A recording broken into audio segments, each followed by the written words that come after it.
What is the Computing Technology course in Year 9 and 10?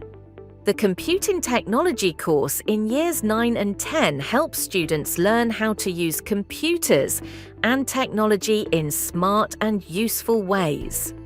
Technology is part of everyday life, in jobs, at home, at work, and in the community.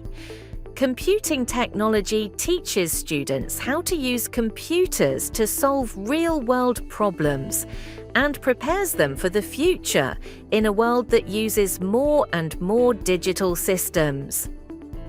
Students will learn how to code and create digital programs, use computers to analyze data and understand information, design apps and websites for different users, build mechatronic systems, machines that include both electrical and mechanical parts, create games, simulations, and animations, learn how to protect personal information and understand cybersecurity, learn about ethical, legal, and social responsibilities when using technology.